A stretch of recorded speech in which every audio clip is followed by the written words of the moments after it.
अस्सलाम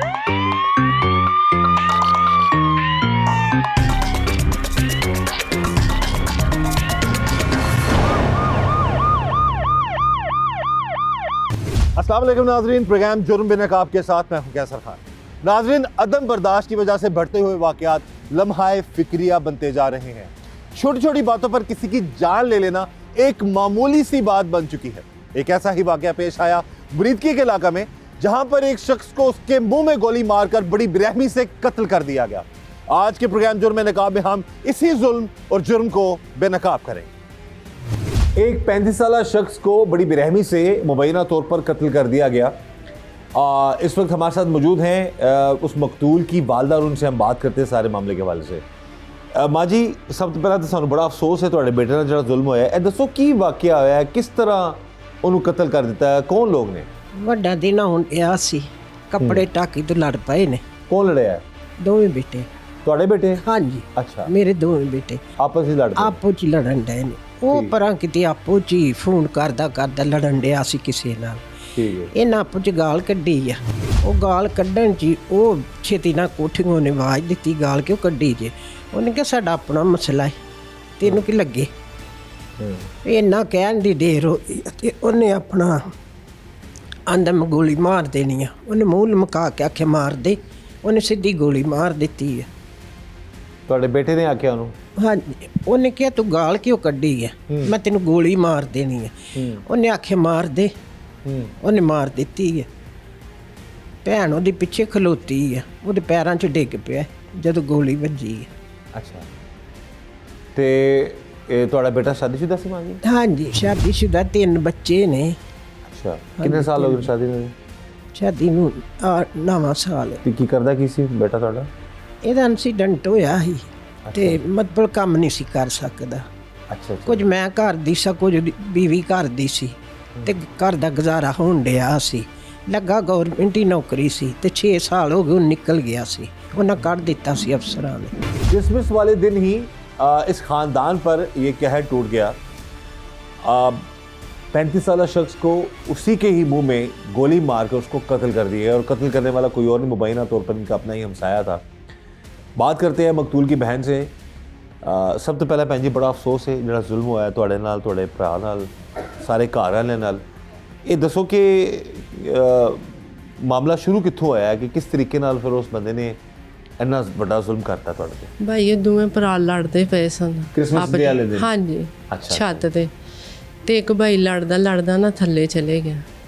ਠੀਕ ਹੈ। ਸਰਫਰਾਜ਼ ਜਿਹੜਾ ਨਾ ਕੋਨੇ ਥਾਨੀ ਉੱਤੋਂ ਦੀ ਗਿਆ ਤੇ ਜਿਹੜਾ ਇਸ ਟਾਈਮ ਫੜਿਆ, ਉਹਨੇ ਕਿਹਾ ਸੀ ਇਹਨਾਂ ਨੇ ਇੰਜ ਨਹੀਂ ਮਨਾ ਹੋਣਾ। ਉਹਨੇ ਫੈਸਲ ਨੂੰ ਫੋਨ ਕੀਤਾ, ਫੈਸਲ ਕੋਠੀ ਦੇ ਅੰਦਰੋਂ ਆਪਣੇ ਸੇਨ 'ਚ ਖਲੋ ਕੇ ਨਾ ਮੇਰੇ ਭਾਈ ਨੂੰ ਕਹਿੰਦਾ ਹੈ ਕਿ ਚੁੱਪ ਕਰ ਜਾ, ਮੈਂ ਤੇਰੇ ਮੂੰਹ 'ਚ ਗੋਲੀ ਮਾਰ ਦੇਣੀ ਹੈ। ਮੇਰੇ ਭਾਈ ਨੇ ਕਿਹਾ ਕਿ ਨਹੀਂ, ਅਸੀਂ ਆਪਸ 'ਚ ਲੱਗੇ ਹਾਂ ਤੇ ਤੂੰ ਗੋਲੀ ਕਿਉਂ ਮਾਰਨੀ ਹੈ? ਤੇ ਕਹਿੰਦਾ ਮੈਂ ਤੈਨੂੰ ਫੇਰ ਕਿਹਾ ਕਿ ਚੁੱਪ ਕਰ ਜਾ। ਤੇ ਮੇਰੇ ਭਾਈ ਨੇ ਕਿਹਾ ਤੂੰ ਗੋਲੀ ਮਾਰ ਦੇ ਮੈਨੂੰ। ਤੇ ਉਹਨੇ ਨਾ ਗੋਲੀ ਲੱਗੀ, ਉਹਨੇ ਕਿ ਗੋਲੀ ਮਾਰ? ਹਾਂਜੀ, ਤੇ ਉਹਨੇ ਨਾ ਉਸੇ ਟਾਈਮ ਹੀ ਗੋਲੀ ਮਾਰ ਦਿੱਤੀ। ਉਹ ਅੰਦਰੋਂ ਪਿਸਤੌਲ ਲੈ ਕੇ ਆਇਆ ਸੀ ਭਾਈ। ਅੱਛਾ, ਹਾਂਜੀ, ਕੋਠੀ 'ਚੋਂ ਲੈ ਕੇ ਆਇਆ ਸੀ ਤੇ ਸੇਨ ਆਪਣੇ 'ਚ ਖਲੋ ਕੇ ਨਾ ਤੇ ਉਹਨੇ ਪਿਸਤੌਲ ਮਾਰ ਦਿੱਤੀ। ਮੈਂ ਤਰਲਾ ਲਿਆ, ਮੈਂ ਭਾਈ ਮੇਰੇ ਭਾਈ ਨੂੰ ਨਹੀਂ ਮਾਰਨਾ ਹੈ ਤੁਸੀਂ। ਤੇ ਉਹਨੇ ਭਾਈ ਦੇ ਮੂੰਹ ਦੇ ਵਿੱਚ ਗੋਲੀ ਮਾਰੀ ਤੇ ਭਾਈ ਮੇਰੇ ਅੱਗੇ ਖੜਾ ਸੀ, ਮੇਰੇ ਪੈਰਾਂ 'ਚ ਆ ਕੇ ਡਿੱਗ ਪਿਆ। ਮੈਂ ਭਾਈ ਦਾ ਮੂੰਹ ਵੇਖਿਆ, ਉਸੇ ਟਾਈਮ ਹੀ ਭਾਈ ਦੀਆਂ ਅੱਖਾਂ ਬੰਦ ਹੋ ਗਈਆਂ ਸੀ। ਤੇ ਗੋਲੀ ਆਰ-ਪਾਰ ਹੋ ਗਈ? ਹਾਂਜੀ, ਮੂੰਹ ਦੇ ਵਿੱਚ। ਉਹ ਫਿਰ ਦੂਸਰਾ ਫਾਇਰ ਨਾ ਉਹਨੇ ਮੇਰੇ ਤੇ ਕੀਤਾ। ਜਦੋਂ ਮੈਂ ਉਹਦੇ ਵੱਲ ਵੇਖਿਆ ਨਾ ਤੇ ਦੂਸਰਾ ਫਾਇਰ ਉਹਨੇ ਮੇਰੇ ਵੱਲ ਕੀਤਾ। ਤੁਹਾਨੂੰ ਵੀ ਲੱਗ ਸਕਦੀ ਸੀ? ਹਾਂਜੀ। ਹਾਂ। ਤੇ ਫਿਰ 20 ਮਿੰਟ ਭਾਈ ਛੱਤ ਦੇ ਉੱਤੇ ਬੈਠਾ ਰਿਹਾ, गली मोहल्ले 'ਚ कोई नहीं आया। इस वक्त जी टीम जुर्म बिनकाब मौजूद है थाना सिटी मुरीदके में, और यहाँ पर हम SHO साहब को मौक़िफ़ लेने आए हैं। हमने जो विक्टिम फैमिली है जिनका बच्चा मुंह में गोली लगने की वजह से जिसकी जान चली गई, उनका मौक़िफ़ हमने लिया। उनका ये कहना है जी कि एक जो मुलज़म है वो पकड़ा गया, लेकिन दूसरा मुलज़म जिसने गोली मारी है वो अब तक गिरफ़्तार नहीं हो सका। तो हमने रब्ता किया है PRO साहब से भी, जो DPO शेखुपुरा हैं उनके PRO से, और हम यहाँ पर मौजूद हैं। हमें बताया गया था कि SHO साहब किसी रेड पर हैं, तो हो सकता है शायद वो ज़्यादा उनको टाइम लग जाए, लेकिन हम इंतज़ार हमने किया। बाकायदा वीडियो बनाने का मकसद सिर्फ ये है कि इस वक्त टीम जुर्म नकाब जो है वो थाना सिटी मुरीदके में मौजूद है SHO साहब का मौक़िफ़ लेने के लिए कि क्या दूसरा मुलज़िम कब तक गिरफ़्तार हो सकता है या उसकी भी क्या कार्रवाई की जा रही है। लेकिन अब तक काफ़ी इंतज़ार करने के बाद अब तक हमारी उनसे बात नहीं हो पाई। बहरहाल हम उम्मीद करते हैं कि पुलिस मेरिट पर तफ्तीश करेगी और जो दूसरा मुलज़िम गिरफ़्तार नहीं हुआ उसको भी गिरफ़्तार किया जाएगा और जो मुतासरीन हैं उनको इंसाफ दिया जाएगा। मेरा कैमरा अगर दिखा सके तो ये आप बोर्ड भी दिखा दें, जिसमें ये देखिए दिखाएं बोर्ड, ताकि ऊपर लिखा हुआ है जी इस वक्त जहाँ के जो SHO हैं वो हैं मोहम्मद अफजल ढिल्लों साहब। ठीक है, तो बहरहाल हमने काफ़ी वेट किया उनका, लेकिन मुलाकात नहीं हो सकी।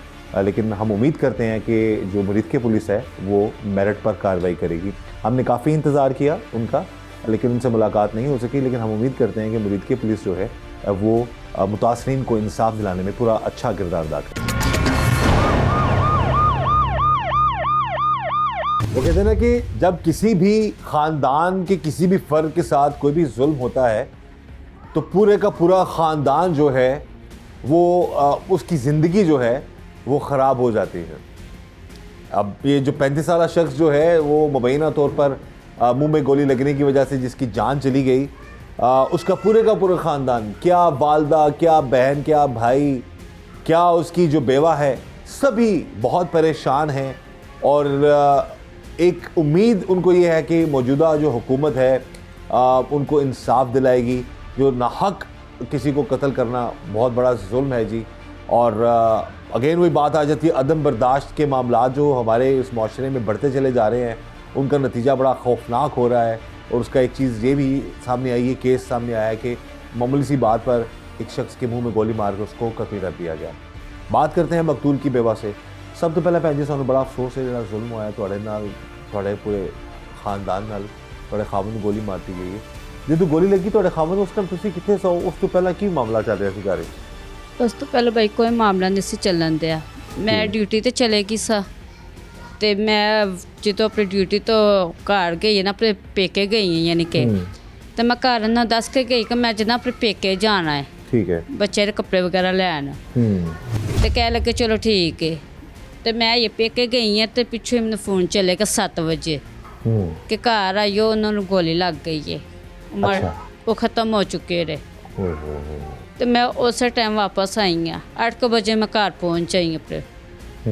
ਆਂਦੇ ਮੇਰੇ ਘਰ ਕੋਈ ਵੀ ਨਹੀਂ ਸੀ ਹੈਗੇ, ਇਹ ਸਭ ਹਸਪੀਟਲ ਗਏ ਸੀ ਉਹਨਾਂ ਨੂੰ ਲੈ ਕੇ। ਤੇ ਉਹਨੇ ਉਹਨਾਂ ਦਾ ਜ਼ਿਆਦਤੀ ਕੀਤੀ ਸਾਡੇ ਨਾਲ, ਬੇਗੁਨਾਹ ਇੱਕ ਆਦਮੀ ਨੂੰ ਮਾਰ ਦਿੱਤਾ। ਨਾ ਪਹਿਲਾਂ ਕੋਈ ਝਗੜਾ ਐਸੇ ਇਸ ਮੁੰਡੇ ਨਾਲ ਤੁਹਾਡੇ ਖਾਵੰਦ ਦਾ ਕੋਈ ਝਗੜਾ ਵਗੈਰਾ? ਕੋਈ ਝਗੜਾ ਨਹੀਂ ਸੀ, ਕੋਈ ਗੱਲ ਨਹੀਂ, ਕੋਈ ਬਾਤ ਨਹੀਂ। ਉਹ ਰਹਿੰਦਾ ਐਸੇ ਹਵੇਲੀ 'ਚ ਰਹਿੰਦਾ, ਕਿਧਰੇ ਹੋਰ ਰਹਿੰਦਾ ਉਹ ਮੁੰਡਾ? ਕਿਧਰੇ ਹੋਰ ਰਹਿੰਦਾ ਜੇ। ਅੱਛਾ ਅੱਛਾ, ਬਾਹਰ ਦਾ ਬੰਦਾ ਸੀ, ਐਸ ਤੁਹਾਡੇ ਇਲਾਕੇ ਦਾ ਨਹੀਂ ਸੀ ਹੈ? ਨਹੀਂ। ਠੀਕ ਹੈ। ਤੇ ਉਹਨਾਂ ਦਾ ਜਾਨ ਸੀ ਇੱਧਰ। ਅੱਛਾ, ਆਣਾ ਜਾਣਾ ਸੀ ਉਹਦਾ? ਹਾਂਜੀ। ਤੁਹਾਡੀ ਸ਼ਾਦੀ ਨੂੰ ਕਿੰਨਾ ਹੋ ਗਿਆ ਭੈਣ ਜੀ? ਮੇਰੀ ਸ਼ਾਦੀ 11 ਸਾਲ ਹੋ ਗਏ ਜੀ। ਇਹ ਜਿਨ੍ਹਾਂ ਨੇ ਗੋਲੀ ਮਾਰੀ ਏ ਉਹਨਾਂ ਦੇ ਨਾਲ ਪਹਿਲਾਂ ਕਦੀ ਤੁਹਾਡਾ ਕੋਈ ਮਾਮਲਾ ਹੋਇਆ? ਹਮਸਾਏ ਨੇ ਤੁਹਾਡੇ ਸਾਹਮਣੇ? ਹਾਂਜੀ ਮਸਾਈ। ਪਹਿਲਾਂ ਕਦੀ ਕੋਈ ਲੜਾਈ ਝਗੜਾ ਹੋਇਆ ਉਹਨਾਂ ਨਾਲ? ਕੋਈ ਲੜਾਈ ਝਗੜਾ ਨਹੀਂ ਹੋਇਆ। ਕੋਈ ਨਹੀਂ ਸੀ ਨਾ, ਉਸੇ ਦਿਨ ਹੀ ਮਸਲਾ ਬਣਿਆ? ਉਸੇ ਦਿਨ ਹੀ ਮਸਲਾ ਬਣਿਆ। ਤੇ ਉਹਨੇ ਮਨਾ ਕੀਤਾ ਕਿ ਤੁਹਾਡੇ ਬੇਟੇ ਨੂੰ ਕਿ ਤੁਸੀਂ ਲੜੋ ਨਾ ਆਪਸ ਵਿੱਚ, ਜਾਂ ਕੀ ਮਾਮਲਾ ਸੀ? ਇਹ ਆਪੋ ਉਹਨੇ ਕਿਹਾ ਵੀ ਗਾਲ ਕਿਉਂ ਕੱਢੀ, ਆਪੋ ਚ ਲੱਗੇ ਸੀ ਨਾ। ਅੱਛਾ, ਭਰਾ ਦੋਵੇਂ ਸਕੇ ਆਪਸ ਵਿੱਚ ਲੜਦੇ ਪਏ? ਆਪੋ ਚ ਲੱਗੇ ਆਪਸ ਵਿੱਚ ਉਹਨੇ ਕਿਹਾ ਜੀ ਗਾਲ ਕਿਉਂ ਕੱਢੀ? ਗਾਲ ਕਿਉਂ ਕੱਢੀ ਉਸ ਬੰਦੇ ਨੇ ਕਿਹਾ? ਉਸ ਬੰਦੇ ਨੇ। ਫੜੇ ਗਏ ਨੇ ਮੁਲਜ਼ਮ ਤੁਹਾਡੇ? ਪੁਲਿਸ ਤਾਵਨ ਕਰ ਰਹੀ? ਨਹੀਂ, ਇੱਕ ਫੜਿਆ ਗਿਆ, ਇੱਕ ਨਹੀਂ ਫੜੀ। ਜਿਹਨੇ ਗੋਲੀ ਮਾਰੀ ਉਹ ਨਹੀਂ ਫੜਿਆ ਗਿਆ। ਉਹ ਨਹੀਂ ਫੜਿਆ ਗਿਆ? ਨਹੀਂ। ਤੇ ਫੜਿਆ ਦੂਜਾ ਕੌਣ ਫੜਿਆ ਗਿਆ? ਜਿਹਨੇ ਕਿਹਾ ਸੀ ਕੰਮ ਲਾ ਦੇ ਸਾਈਡ ਤੇ। ਅੱਛਾ। ਹਾਂਜੀ, ਉਹਨੇ ਕਿਹਾ ਸੀ ਮਾਰ ਦੇ। 20 ਮਿੰਟ ਤੱਕ ਤੁਹਾਡਾ ਉਤਸ਼ਾਹੀ ਸੀ? ਹਾਂਜੀ। ਕੋਈ ਵੀ ਕੋਈ ਆਪਣਾ ਕੋਈ ਐਂਬੂਲੈਂਸ ਵਾਲਾ ਜਾਂ ਕੋਈ ਹਾਂਜੀ, ਕੋਈ ਵੀ ਨਹੀਂ ਆਇਆ ਉਸ ਟਾਈਮ? 20 ਮਿੰਟ ਤੱਕ ਜ਼ਿੰਦਾ ਸੀ? ਨਹੀਂ ਨਹੀਂ, ਉਸੇ ਟਾਈਮ ਹੀ ਅੱਖਾਂ ਬੰਦ ਹੋ ਗਈਆਂ ਸਨ ਭਾਈ। ਅੱਛਾ ਅੱਛਾ ਅੱਛਾ। ਤੁਸੀਂ ਫਿਰ ਉਸ ਟਾਈਮ ਬੁਲਾਇਆ ਨਹੀਂ ਕਿਸੇ ਨੂੰ, ਸ਼ੋਰ ਵਗੈਰਾ ਨਹੀਂ ਕੀਤਾ? ਹਾਂਜੀ, ਮੈਂ ਬਾਹਰ ਗਈ ਸਾਂ, ਮੈਂ ਕਹਿੰਦੀ ਸਾਂ ਮੇਰੇ ਭਾਈ ਨੂੰ ਫੜੋ, ਰੋਂਦੀ ਸਾਂ ਤੇ ਕੋਈ ਵੀ ਨਹੀਂ ਆਇਆ। ਤੇ ਜਿਹੜੀ ਪੁਲਿਸ ਇਹ ਵੀ ਉੱਥੇ ਹਸਪੀਟਲ ਆਈ ਸੀ, ਇੱਥੇ ਸਾਡੇ ਘਰ ਨਹੀਂ ਸੀ ਆਈ ਹੈ। ਤੇ FIR ਤੋਂ ਬਾਅਦ ਚੱਕਰ ਲੱਗਾ ਕਿਸੇ ਨੂੰ? ਹਾਂਜੀ, ਇੱਥੇ ਹੀ ਰਹੇ ਨੇ। ਅੱਛਾ। ਜਨਾਜ਼ੇ ਤੱਕ ਨਾ ਫਿਰ ਨਾਲ ਗਏ ਸਨ ਕਬਰਸਤਾਨ ਤੱਕ। ਕੀ ਕਹਿੰਦੇ ਨੇ ਪੁਲਿਸ ਵਾਲੇ? ਕਹਿ ਰਹੇ ਨੇ ਕਿ ਫੜਿਆ ਜਾਏਗਾ। ਅੱਛਾ, ਉਤਾਵਨ ਕਰ ਰਹੇ ਨੇ ਜਾਂ ਨਹੀਂ ਕਰ ਰਹੇ, ਜਾਂ ਕਿਸ ਹੱਦ ਤੱਕ ਉਤਾਵਨ ਕਰਦੇ ਪਏ ਨੇ? ਤੁਹਾਨੂੰ ਕੀ ਲੱਗ ਰਿਹਾ ਹੁਣ ਤੱਕ? ਕਹਿੰਦੇ ਨੇ ਇੱਕ ਨੂੰ ਫੜ ਲਿਆ, ਦੂਸਰੇ ਨੂੰ ਕਹਿੰਦੇ ਨੇ ਫੜ ਲਵਾਂਗੇ। ਤੇ ਇਹ ਜਿਹੜੇ ਕੋਠੀ 'ਚ ਵਾਕਿਆ ਹੋਇਆ ਨਾ, ਇਹ ਕੋਠੀ ਦੇ ਵਿੱਚ ਹਾਲੇ ਵੀ ਮੁੰਡੇ ਆਂਦੇ ਜਾਂਦੇ ਨੇ। ਅਸੀਂ ਕਹਿੰਦੇ ਆ ਕਿ ਕੋਠੀ ਨਾ ਸੀਲ ਕੀਤੀ ਜਾਏ। ਭਰਾ ਆਪਸ ਦੀ ਲੜਨ ਦੇ ਸਨ ਤੇ ਲੜਾਈ ਦੀ ਵਜ੍ਹਾ ਤੋਂ ਇਹ ਸਾਰਾ ਮਸਲਾ ਬਣਿਆ ਹੈ। ਇੱਕ ਤਾਂ ਹੁੰਦਾ ਬੰਦੇ ਦੀ ਕੋਈ ਗਲਤੀ ਖਤਾ ਹੁੰਦੀ ਹੈ, ਇੱਕ ਬੰਦਾ ਜਿਹੜਾ ਜਾਨ ਬੁੱਝ ਕੇ ਮਾਰਦਾ ਹੈ ਨਾ, ਉਹਦੀ ਸਜ਼ਾ ਜਿਹੜੀ ਉਹ ਇਨਸਾਨ ਨੂੰ ਮਿਲਣੀ ਚਾਹੀਦੀ ਹੈ। ਤੇ ਹੁਣ ਜਿਹੜਾ ਮੁੰਡਾ ਵਿੱਚ ਆਉਂਦੇ ਆ, ਉਹਦਾ ਕੀ ਮਤਲਬ ਹੈ, ਉਹਦੇ ਨਾਲ ਕੀ ਲਿੰਕ ਹੈ? ਤੇ ਸਾਨੂੰ ਜੋ ਵੀ ਹੈ ਜਿੰਦ ਵੀ ਹੈ, ਸਾਨੂੰ ਇਨਸਾਫ ਚਾਹੀਦਾ। ਬੱਚਿਆਂ ਦਾ ਕੌਣ ਵਾਰਸ ਹੈ, ਉਹਦੀ ਮਾਂ ਦਾ ਕੌਣ ਵਾਰਸ ਹੈ? ਅੱਗੋਂ ਅਸੀਂ ਵੀ ਯਤੀਮ ਸਾਂ, ਸਾਡੀ ਮਾਂ ਨੇ ਮਿਹਨਤ ਮਜ਼ਦੂਰੀ ਕਰਕੇ ਸਾਨੂੰ ਪਾਲਿਆ। ਅੱਗੋਂ ਸਾਡਾ ਭਰਾ ਹੈ, ਉਹਦੇ ਵੀ ਅੱਗੋਂ ਬੱਚੇ ਯਤੀਮ ਹੋ ਗਏ ਤੇ ਉਹਦੀ ਹੁਣ ਅੰਮੀ ਕਿੰਝ ਜ਼ਿੰਮੇਵਾਰੀ ਪੂਰੀ ਕਰਨਗੇ? ਉਹ ਵੀ ਆਪ ਵਡੇਰੇ ਨੇ, ਉਹ ਕਿੰਝ ਸਾਰਾ ਮੈਨੇਜ ਕਰਨਗੇ? ਹੁਣ ਉਹ ਕਹਿੰਦੇ ਨੇ ਕਿ ਕੋਠੀ ਦੇ ਅੰਦਰ ਨਹੀਂ ਗੋਲੀ ਮਾਰੀ, ਕੋਠੀ ਦੇ ਅੰਦਰ ਹੀ ਖਲੋ ਕੇ ਅੰਦਰ ਸੀ ਦੋਵੇਂ ਜਣੇ ਅੰਦਰ ਸੀ। ਇਹਨਾਂ ਨੇ ਗੋਲੀ ਚਲਾਈ ਹੈ ਤੇ ਕੋਠੀ ਦੇ ਅੰਦਰੋਂ ਗੋਲੀ ਖਲੋ ਕੇ ਮਾਰੀ ਹੈ। ਤੇ ਆਪਣੇ ਘਰ ਖਲੋਤਾ ਸੀ, ਕੁਝ ਸਾਡਾ ਦਿਨ ਦਿਹਾੜ ਸੀ, ਲੇਕਿਨ ਇਹਨਾਂ ਨੇ ਕੋਈ ਚੀਜ਼ ਨਹੀਂ ਸੋਚੀ। ਤੇ ਸਾਨੂੰ ਸਿਰਫ ਇਨਸਾਫ ਚਾਹੀਦਾ। ये जो वाक़या है कि जी एक ख़ानदान अपने घर में किसी बात के ऊपर उलझ पड़ा, आपस में उनकी बदमज़गी हो गई, लड़ाई झगड़ा हो गया, शोर शराबा हो गया। तो साथ वाले हमसायों ने आकर उन्हें डांट डपट शुरू कर दी कि आप क्यों शोर शराबा कर रहे हैं, हम डिस्टर्ब हो रहे हैं। और इस नोक झोंक के दरमियान उन्होंने उनमें से एक शख्स को पिस्टल निकाल कर फायर मार दिया और वो बेचारा अपनी जान से ही हाथ धो बैठा। ये वाक़या जो रिपोर्ट हुआ है ये जी ज़िला शेखुपुरा की तहसील मुरीदके का है। और as per contents of the FIR जो अब इन्वेस्टिगेशन आगे चल रही है उसमें ये मालूम हुआ जो साथ वाले अफराद आए घर के, उनका अपना घर भी नहीं है, वो उसमें रेंट पे रह रहे हैं, किराए पे है। अब जब तफ्तीश में आगे और चीज़ें खुल रही हैं तो मालूम हुआ कि रेंटनामा भी, किरायानामा भी नहीं बना हुआ, जो कि एक और इलीगल एक्ट है। कोई चौकीदार साहब है, उन्होंने घर लिया हुआ है। बहरहाल ये तो इन्वेस्टिगेशन में सारे प्रोसेस में आगे चलेंगी बातें और हम इस पहलू से भी इस वाक़े का जायज़ा लेंगे। इस वक्त जो फोकस करने वाली बात यह है कि वो हमारी सोसाइटी में अदम बर्दाश्त का अंसर इस हद तक बढ़ चुका हुआ है और अखलाकी इक़दार और अखलाकी याद इस हद तक गिर चुकी हुई हैं कि बजाय वो हमसाये आका जो एक हमसायों का एक हकूक़ है, एक फंडामेंटल राइट्स हैं सिटीज़न के, उसे किस तरह उन्होंने पामाल किया। घर में दाखिल हुए, फिर उनके दरमियान सुलह सफाई मसालत कराने के बजाय उल्टा उनके ऊपर बदमाशी की, दो दमक की। जो अब इन्वेस्टिगेशन में चीज़ें सामने आ रही हैं, जो वो मुद्दईयान ने सारा चीज़ें रिकॉर्ड करवाई हैं, तो उन्होंने उसकी जान ही ले ली। जिस टाइम गोली लगी माँ जी तो उस टाइम फौरन ही थोड़े बेटे दे मसन मौत वाक़या हो गई कि उन्हें अस्पताल लैके गए उसी ਜਿਸ ਵੇਲੇ ਉਹਨਾਂ ਗੋਲੀ ਮਾਰੀ ਹੈ ਤੇ ਕੋਠੀ 'ਚ ਹੀ ਆ। ਉਹ ਗੋਲੀ ਮਾਰ ਕੇ ਤੇ ਪਰਾਂ ਕੋਠੀ ਤੋਂ ਕਿਸੇ ਦੇ ਘਰ ਟੱਪ ਕੇ ਟੁਰ ਗਏ ਨੇ। ਉਹ ਨਾਨਕੇ ਫੜਿਆ ਵੀ ਨਹੀਂ ਗਾ, ਉਹਨਾਂ ਫੜਿਆ ਵੀ ਨਹੀਂ ਗਾ। ਅੱਛਾ, ਫਿਰ ਫੜ ਇੱਥੇ ਆਂਢ ਗੁਆਂਢੀਆਂ ਨੇ ਫੜ ਕੇ ਤੇ ਹਸਪਤਾਲ ਖੜਿਆ। ਜਾਨ ਤੋਂ ਦੀ ਇੱਥੇ ਹੀ ਨਿਕਲ ਗਈ ਸੀ। ਗੋਲੀ ਲੱਗੀ ਕਿੱਥੇ ਉਹਨੂੰ? ਗੋਲੀ ਜ਼ਬਾਨ ਦੇ ਵਿੱਚ। ਕੋਈ ਜ਼ਖਮ ਨਹੀਂ ਸੀ, ਮਾਸਾ ਨਹੀਂ ਸੀ ਜ਼ਖਮ, ਇੰਝ ਜੋ ਕਿਸੇ ਫੜ ਕੇ ਮਾਰੀ ਹੈ। ਤੇ ਉਹ ਆਪਣੇ ਛੱਤ ਤੇ ਸਨ? ਤੂੰ ਤੁਹਾਡੇ ਬੇਟੇ ਆਪਣੇ ਵਿਹੜੇ 'ਚ ਸੀ। ਆਪਣੇ ਵਿਹੜੇ ਸੀ? ਹਾਂਜੀ। ਤੁਹਾਡਾ ਬੇਟਾ ਛੱਤ ਤੇ ਸੀ? ਹਾਂਜੀ। ਉਹਨੇ ਉਥੋਂ ਡਾਇਰੈਕਟ ਕਿਹਾ ਜੀ ਕਿ ਤੂੰ ਮਾਰਨੀ ਗੋਲੀ, ਤੈਨੂੰ ਮਾਰ ਦੇ। ਹਾਂਜੀ। ਉਹਨੇ ਬਜਾਏ ਸੀ ਕਿ ਡਰਾਂਦਾ ਜਾਂ ਮਨਾ ਕਰਦਾ, ਉਹਨੇ ਡਾਇਰੈਕਟ ਗੋਲੀ ਮਾਰਤੀ। ਹਾਂਜੀ। तो ਗੋਲੀ ਆ ਕੇ ਤੁਹਾਡੇ ਬੇਟੇ ਦੇ ਮੂੰਹ 'ਚ ਲੱਗੀ? ਹਾਂਜੀ, ਮੂੰਹ 'ਚ। ਉਹ ਤੋਂ ਹੀ ਨੱਕੋਂ ਮੂੰਹ ਖੂਨ ਛੁੱਟ ਪਿਆ। ਤੇ ਪੁਲਿਸ ਕਿੰਨੀ ਦੇਰ ਬਾਅਦ ਆਈ ਫਿਰ? ਪੁਲਿਸ ਆਈ ਸੀ ਉਸੇ ਵਕਤ ਹੀ, ਪੁਲਿਸ ਹਸਪਤਾਲ 'ਚ ਹੀ ਰਹੀ ਹੈ ਅੱਛਾ, ਸਾਡੇ ਨਾਲ ਹੀ। ਠੀਕ ਹੈ। ਹਾਂਜੀ। ਤੇ ਕੀ ਥਾਣੇਦਾਰ ਕੀ ਕਹਿੰਦੇ ਨੇ, ਜਿਹੜਾ SHO ਕੀ ਕਹਿ ਰਿਹਾ ਤੁਹਾਨੂੰ? ਉਹ ਇਹੋ ਹੀ ਆਂਦੇ ਬਸ ਜਲਦੀ ਤੋਂ ਜਲਦੀ इंसाफ मिलेगा ਤੁਹਾਨੂੰ। ये जो एक माँ है और अल्लाह रहम करे, ये वक्त कभी अल्लाह ताला किसी को ना दिखाए कि किसी माँ को उसके बेटे की या उसकी औलाद की कोई तकलीफ़ देखनी पड़े। तो हम ये गुजारिश करते हैं कि इस माँ की सुनवाई होनी चाहिए और जिसने ये जुल्म किया है उसको पकड़ा जाना चाहिए और उसके खिलाफ कानूनी कार्रवाई की फैमिली रहती है। फैमिली इत्थे दो भाई रहंदे ने, बाहर चले गए ने। ਤੇ ਜਿਹੜਾ ਮੁੰਡਾ ਸੀ ਨਾ, ਜਿਹੜਾ ਕਹਿੰਦਾ ਸੀ ਇਹਨਾਂ ਇੰਜ ਨਹੀਂ ਮੁੜਨਾ, ਉਹ ਚੌਂਕੀਦਾਰ ਇਹਨਾਂ ਨੇ ਰੱਖਿਆ ਸੀ ਇੱਥੇ। ਤੇ ਇੱਥੇ ਨਾ ਬੰਦੇ ਆਂਦੇ ਨੇ, ਤੁਸੀਂ ਉੱਤੇ ਆ ਕੇ ਵੇਖ ਸਕਦੇ, ਉੱਤੇ ਖੁੱਡਾ ਲੱਗਾ ਹੋਇਆ। ਅੱਛਾ। ਜੂਆ ਜਾਵਾ ਨਾ ਸਾਰਾ ਕੁਝ ਲਾਉਂਦੇ ਹੁੰਦੇ ਸੀ। ਅੰਦਰ ਫੈਮਿਲੀ ਕੋਈ ਨਹੀਂ ਰਹਿੰਦੀ ਹੈ? ਫੈਮਿਲੀ ਕੋਈ ਨਹੀਂ ਸੀ, ਸਿਰਫ ਇਧਰ ਲੜਕੇ ਹੀ ਆਂਦੇ। ਜਿਹਨੇ ਗੋਲੀ ਮਾਰੀ ਉਹ ਕਿਰਾਏਦਾਰ ਹੈ? ਨਹੀਂ, ਉਹ ਤੀਸਰੀ ਗਲੀ ਚੋਂ ਆਂਦਾ ਜੀ, ਨਾਂ ਦਾ ਮੁੰਡਾ ਹੈ। ਅੱਛਾ, ਉਹ ਵੀ ਨਹੀਂ ਘਰ ਰਹਿੰਦਾ ਨਹੀਂ ਹੈ? ਹਾਂ, ਨਹੀਂ। ਜਿਹੜੇ ਘਰ ਰਹਿਣ ਵਾਲੇ ਨੇ ਉਹ ਬਾਹਰ ਹੁੰਦੇ ਨੇ? ਬਾਹਰ ਹੁੰਦੇ। ਕਿਹੜੇ ਮੁਲਕ ਹੁੰਦੇ ਨੇ, ਕੋਈ ਪਤਾ ਤੁਹਾਨੂੰ? नहीं पता, लेकिन एक कार जिन्ना तो उन्होंने अगू किराए ते दित्ता किसी ਨੂੰ। ਨਹੀਂ ਇਹ ਵੈਸੇ ਹੀ ਆਪਣੀ ਹਿਫਾਜ਼ਤ ਲਈ ਨਾ ਇੱਥੇ ਬੰਦੇ ਆਉਂਦੇ ਜਾਂਦੇ ਨੇ ਜੋ ਮਰਜ਼ੀ ਕਰਦੇ। ਭਾਈ ਇੱਥੇ ਪੁਲਿਸ ਵੀ ਆਉਂਦੀ ਰਹੀ ਹੈ। अच्छा ਹਾਂਜੀ ਸ਼ਰਾਬ ਸਾਰਾ ਕੁਝ ਅਸੀਂ ਵੇਂਦੇ ਰਹੇ ਆ ਤੇ ਅਸੀਂ ਆਵਾਜ਼ ਨਹੀਂ ਉਠਾਈ ਕਿਉਂਕਿ ਗਲੀ 'ਚ ਕੋਈ ਵੀ ਨਹੀਂ ਬੋਲਦਾ ਹੈ।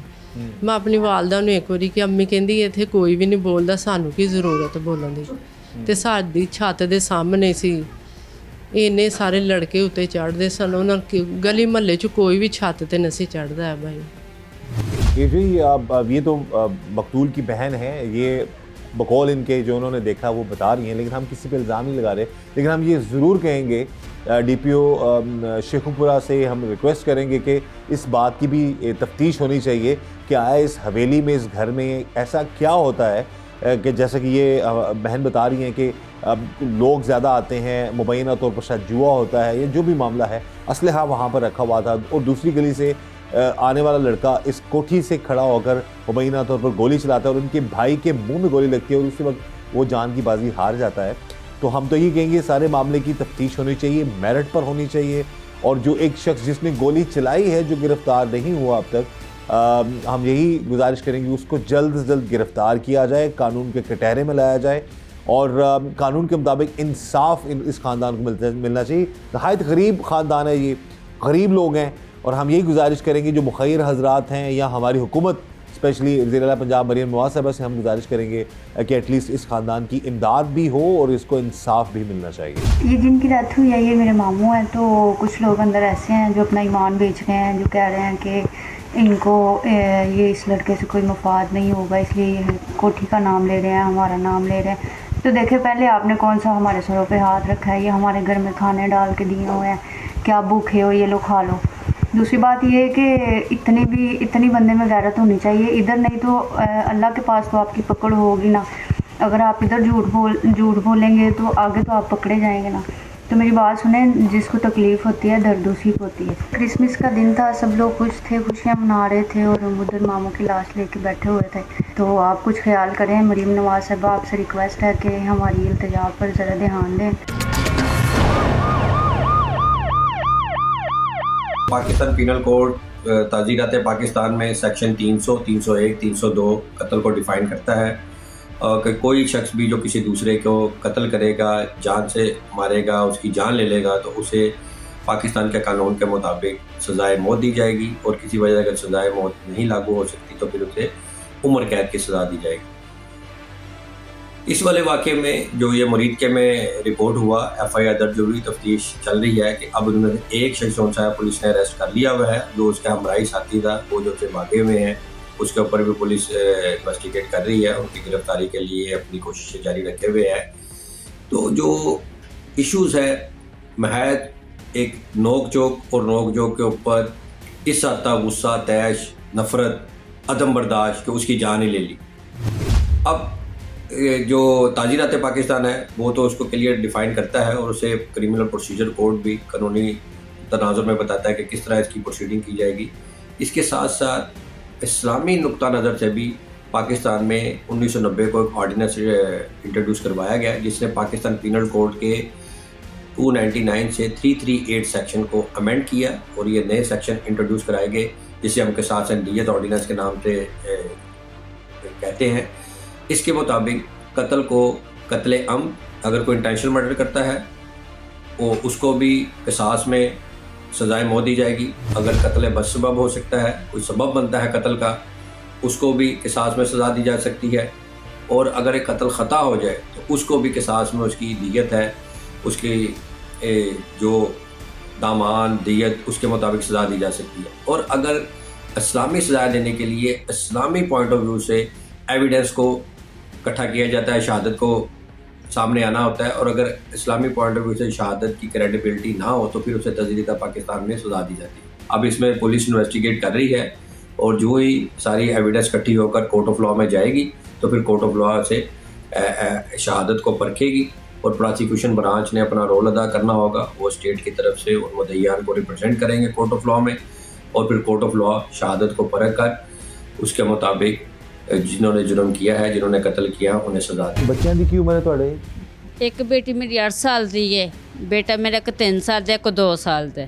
मासूम छोटे छोटे बच्चे हैं जी इनके, अब अपने कहते हैं ना कि बाप का साया, बेशक वो घर पे था, जॉब नहीं कर रहा था, लेकिन एक बाप का साया और जो कहते हैं ना घर का साहिबान होता है, उसको इतनी बेरहमी से मार देना, ये यकीन माने बड़ी वो कहते हैं ना कि तकलीफ दे बात है। ਤੇ ਤੁਹਾਡੇ ਖਾਵੰਦ ਨੌਕਰੀ ਛੱਡਣ ਤੋਂ ਪਹਿਲਾਂ ਕੀ ਕਰਦੇ ਸਨ, ਫਿਰ ਕੀ ਵਜ੍ਹਾ ਬਣੀ ਕਿ ਉਹ ਨੌਕਰੀ ਨਹੀਂ ਕਰ ਪਏ? ਬਈ ਉਹ ਨੌਕਰੀ ਨਹੀਂ ਸੀ ਕਰ ਸਕਦੇ ਕਿਉਂਕਿ ਉਹਦਾ ਲੱਤ ਤੋਂ ਦਾ ਦਿਸੀ ਹੁੰਦਾ ਹੈਗਾ। ਐਕਸੀਡੈਂਟ ਹੋਏ ਨਾ 3 ਸਾਲ ਹਸਪੀਟਲ ਕੱਢ ਕੇ ਆਏ ਸੀ। ਉਸ ਤੋਂ ਪਹਿਲਾਂ ਠੀਕ ਸਰ? ਹਾਂਜੀ। ਕੀ ਜੌਬ ਕਰਦੇ ਸਨ? ਉਸ ਤੋਂ ਪਹਿਲਾਂ ਗਵਰਨਮੈਂਟ ਦੀ ਜੌਬ ਕਰਦੇ ਸੀ। ਗਵਰਨਮੈਂਟ ਜੌਬ ਕਰ ਰਹੇ ਸੀ ਜੀ। ਤੇ ਐਕਸੀਡੈਂਟ ਹੋਣ ਤੋਂ ਬਾਅਦ ਫਿਰ ਨਹੀਂ ਕਰ ਪਾਏ? ਨਹੀਂ ਕਰ ਪਾਏ ਉਹ। ਲੱਤ ਨੂੰ ਪ੍ਰੋਬਲਮ ਹੋ ਗਈ ਸੀ? ਜੀ। ਅੱਛਾ। ਤੇ ਮੈਂ ਖੁਦ ਦੀ ਮਿਹਨਤ ਕਰਕੇ ਬੱਚੇ ਨੂੰ ਪਾਲ ਨਹੀਂ ਖਵਾਉਂਦੀ ਸਾਂ। ਉਹ ਉਹਨਾਂ ਦਾ ਰਵੱਈਆ ਬੱਚਿਆਂ ਨਾਲ, ਤੁਹਾਡੇ ਨਾਲ, ਘਰ ਵਾਲਿਆਂ ਨਾਲ ਸਭ ਨਾਲ ਠੀਕ ਸੀ? ਬਿਲਕੁਲ ਠੀਕ ਸੀ। ਅੱਛਾ। ਕੋਈ ਗੱਲਬਾਤ ਦਿਸੀ ਹੁੰਦੀ ਹੈ, ਸਾਰਾ ਕੁਝ ਘਰ ਦਾ ਸਿਲਸਿਲਾ ਸਹੀ ਸੀ। ਸੰਭਾਲਿਆ ਹੈ ਇਸ ਘਰ ਉਹਨਾਂ ਨੇ? ਹਾਂਜੀ। ਘਰ ਦੇ ਅੰਦਰ ਬਾਹਰ ਦਾ ਕੋਈ ਤੁਸੀਂ ਕਰਦੇ ਤਾਂ ਘਰ ਦੇ ਮਾਮਲਾ ਦੇਖਦੇ ਸਨ? ਹਾਂਜੀ ਬਿਲਕੁਲ। ਠੀਕ ਹੈ। ਤੇ ਤੁਸੀਂ ਭੈਣ ਜੀ ਕੀ ਅਪੀਲ ਕਰਨਾ ਚਾਹੋਗੇ ਹੁਣ? ਉਹ ਮੁਲਜ਼ਮ ਜਿਹੜਾ ਵੇ ਜਿਹਨੇ ਗੋਲੀ ਮਾਰੀ, ਫੜਿਆ ਗਿਆ ਨਹੀਂ ਫੜਿਆ ਗਿਆ, ਸਾਰਾ ਤੁਸੀਂ ਸਵਾਲ, ਪੁਲਿਸ ਸਹੀ ਤਾਵਨ ਕਰੀ ਹੈ ਨਹੀਂ ਕਰੀ, ਦੋਵਾਂ ਸੂਤਾਂ ਹੀ ਦੱਸੋ ਸਾਨੂੰ। ਪੁਲਿਸ ਅਜੇ ਤੱਕ ਹੈ ਸਾਨੂੰ ਕਹਿ ਰਹੀ ਕਿ ਅਸੀਂ ਉਹਨਾਂ ਨੂੰ ਫੜਨ ਦੀ ਕੋਸ਼ਿਸ਼ ਕਰਨ ਨੇ, ਲੱਭਣ ਨੇ, ਜੇ ਲੱਭ ਜੇਗਾ ਤਾਂ ਅਸੀਂ ਉੱਥੇ ਉਹਨਾਂ ਨੂੰ ਲੈ ਆਵਾ ਕੇ ਤੁਹਾਡੇ ਕੋਲ ਪੇਸ਼ ਕਰਾਂਗੇ। ਤਾਂ ਅਜੇ ਤੱਕ ਸਾਨੂੰ ਕੋਈ ਜਵਾਬ ਨਹੀਂ ਆਇਆ ਹੈ ਪੁਲਿਸ ਵੱਲੋਂ। ਠੀਕ ਹੈ। ਤੇ ਅਸੀਂ ਇਹ ਕਹਿੰਦੇ ਕਿ ਸਾਨੂੰ ਇਨਸਾਫ ਮਿਲਣਾ ਚਾਹੀਦਾ। ਬੱਚੇ ਪਿਓ ਤੋਂ ਇਲਾਵਾ ਤਾਂ ਜਿਹਦਾ ਕੋਈ ਸਾਂਭ ਸਕਦਾ। ਐਸੇ ਤਰ੍ਹਾਂ ਹੀ ਤੇ ਬੱਚੇ ਹਰ ਰੋਜ਼ ਪਾਪਾ ਕਰਦੇ ਰਹਿੰਦੇ ਨੇ, ਕਿੱਥੋਂ ਨਾਲ ਪਾਪਾ ਲੱਭੇਗਾ। ये जो इस बहन के जो आंसू है, इस बहन की जो लरजती हुई आवाज़ है, ये दुख, ये तकलीफ़ जो ये महसूस कर रही हैं, अल्लाह रहम करे किसी को भी अल्लाह ताला जो है ये दुख, ये तकलीफ़ ना सहनी पड़े। लेकिन हम यही गुजारिश करेंगे, जिस तरह ये बहन रो रो के गुजारिश कर रही है कि इन लोगों को इंसाफ मिलना चाहिए। आप अपने इस प्रोग्राम जुर्म नकाब के ज़रिए से आला हुकाम तक यही बात पहुँचाएँगे कि खुदारा एक नाहक जान गई है, इसका इंसाफ इस बहन को, मकतूल की वालदा को, मकतूल की बेवा और बहनों को, घर वालों को, सबको इंसाफ इसका मिलना चाहिए। हम उम्मीद करते हैं कि इस शख्स के खिलाफ कड़ी से कड़ी कार्रवाई होगी और उसको कानून की गिरफ्त में लाकर कानून के मुताबिक कड़ी से कड़ी सज़ा मिलेगी। भाजी तुसीं की अपील करना चाहोगे आला अफसरां नूं, वज़ीर आला पंजाब मरीम नवाज़ साहिबा नूं, की करना चाहोगे? ਅਸੀਂ ਇਹੋ ਹੀ ਆਨੇ ਵੀ ਸਾਨੂੰ ਇਨਸਾਫ ਮਿਲੇ। ਉਹ ਦਿਨ ਦਿਹਾੜ ਸੀ, ਅਸੀਂ ਫੂੜੀ ਤੇ ਬੈਠੇ ਸਾਂ। ਇਹ ਵੱਡਾ ਦਿਨ ਸਾਨੂੰ ਹਰ ਵੱਡਾ ਦਿਨ ਯਾਦ ਰਹਿਣਾ, ਨਾ ਖਾਣ ਦਾ ਨਾ ਪਕਾਉਣ ਦਾ। ਹਰ ਵੱਡੇ ਦਿਨ ਤੇ ਨਾ ਸਾਡੇ ਲਈ ਅੱਜ ਹੀ ਮਰਿਆ, ਅੱਜ ਹੀ ਮਰਿਆ, ਇੰਝ ਹੀ ਹੋਣਾ ਹੈ, इंज ही होना।